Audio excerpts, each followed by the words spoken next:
Qu'est-ce qui vous a donné envie de répondre favorablement à l'invitation des forains sur Cherbourg aujourd'hui? Alors, moi j'adore la fête foraine déjà parce qu'il y a un côté familial. Comme vous le savez, moi j'adore l'esprit famille. En plus, les forains ont vraiment une très bonne mentalité, familiale également. Et ils sont là pour nous donner du baume au cœur avec tout ce qui se passe en ce moment, les gilets jaunes, voilà, ça va jamais. Et on est ici pour oublier un petit peu tout ça, pour s'amuser, pour être ensemble déjà, et partager aussi des choses en famille, entre amis. Et puis les forains en fait ils sont géniaux parce qu'ils sont ouverts et ils sont présents et à chaque fois on les embête pour le stationnement, pour se garer, etc. Les changements de place aussi. Les changements de place, donc voilà, à chaque fois on les embête et ils sont là pour notre bien. Les changements de place des centres-villes. Voilà, les changements de place des centres-villes c'est un peu compliqué parfois. On les stationne très loin, les gens ne peuvent pas se déplacer pour certains, il n'y a pas de véhicule. Donc si on pouvait penser un petit peu aux forains, c'est aussi mon message. En disant voilà, les forains, aidez-les s'il vous plaît, parce que c'est vrai que on a besoin d'eux tous les ans. S'il n'y a pas de fête foraine, qu'est-ce qu'on fait d'autre? Il n'y a pas d'autre activité.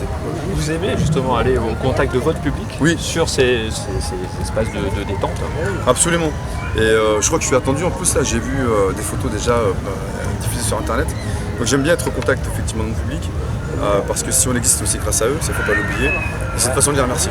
Et les gens sont très étonnés lorsque je viens ici ou ailleurs, en me disant mais pourquoi vous venez chez nous? Parce que c'est une petite ville, il n'y a rien, et vous vous déplacez. Ouais, moi j'essaie de me déplacer partout en France.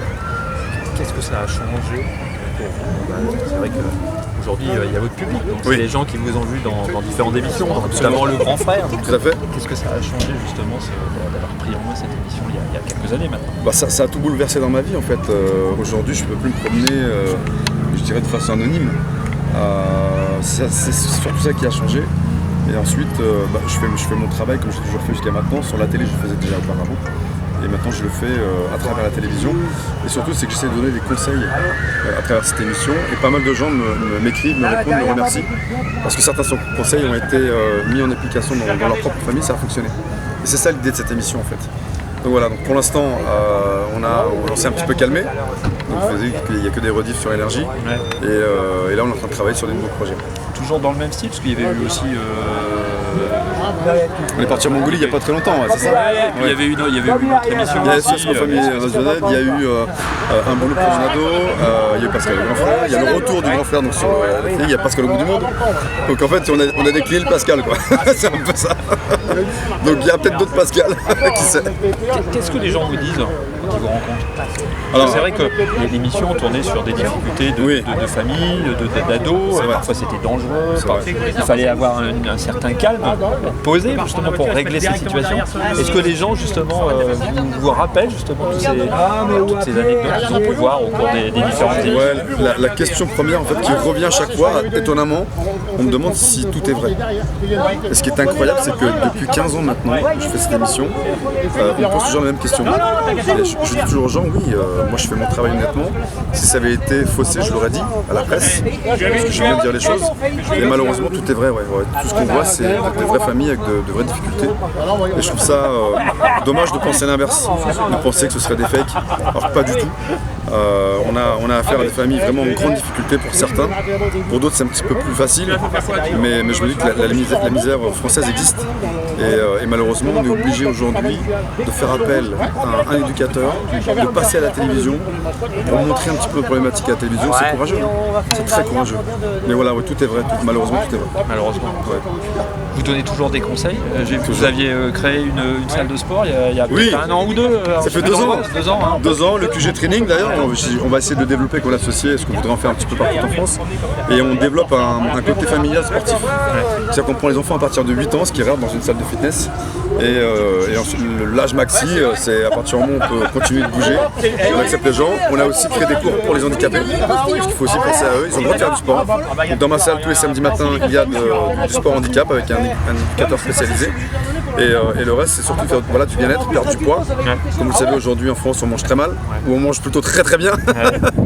Et l'idée, c'est effectivement qu'on puisse se sentir mieux dans sa peau. Donc à travers le sport, c'est ce qu'il y a de plus facile. C'est le message que vous souhaitez aussi faire passer? Oui, bien sûr, c'est qu'on peut aller bien avec peu de choses. On se plaint tout le temps, mais je crois que c'est le Français qui se plaint en fait. D'accord, mais je pense que si on regarde un petit peu ce qu'on a et ce que les autres ailleurs dans d'autres pays ont, on peut se dire que finalement on est plutôt chanceux d'habiter en France et d'être français. Juste une dernière question, après je vais vous laisser voir Je vous en prie. Vos projets? Projet d'émission de télé en cours, donc je ne peux pas encore dire ce qu'on va faire parce que c'est pas encore signé. Donc il y a ça, je tourne dans un film au mois d'août, voilà, donc ce sera mon deuxième. D'accord. On peut en parler, c'est quoi? Ouais, ça va arriver très prochainement, donc pour l'instant on n'a pas encore... il manque les budgets, mais bon c'est prévu, j'ai un rôle dans ce film-là. Je joue mon propre rôle en fait. Enfin mon propre rôle. Je ne vais pas trop en parler maintenant parce que ce serait divulgué un petit peu. En tout cas, une deuxième partie. Voilà, exactement, il y a ça qui arrive bientôt. J'ai déjà tourné dans un film qui s'appelle Christophe avec Michael Youn, qui a plutôt bien marché, où je fais une apparition à la fin du film. Et puis le reste, on verra les projets. Je sais pas, j'ai pas mal de coups de téléphone, des producteurs qui m'appellent, qui proposent des choses. Alors, il y a des choses sérieuses à faire, puis il y a des choses que je refuse. Donc, voilà, donc il y a plein de choses en cours, effectivement. Merci à vous. Et bien, merci en tout cas. De rien, avec plaisir. Regarde mon chéri, viens voir. Regarde, regarde. Viens voir mon chéri, regarde. Attention. Ah voilà. Ah, chou, regarde.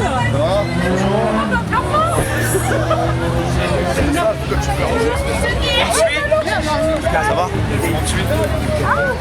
Oui, on les passe en première. Pardon.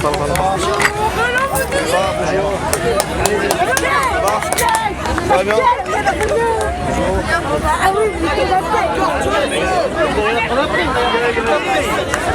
Comme tu veux.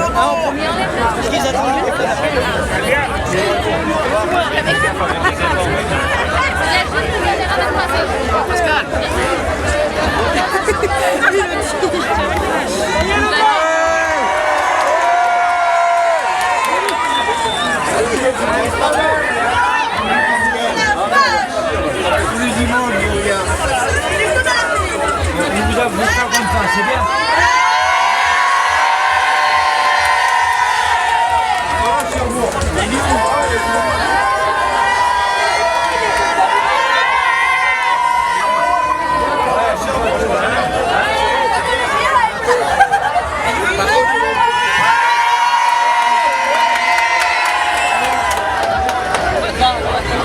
Ça va?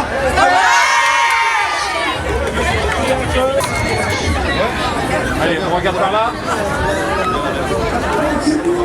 Regarde,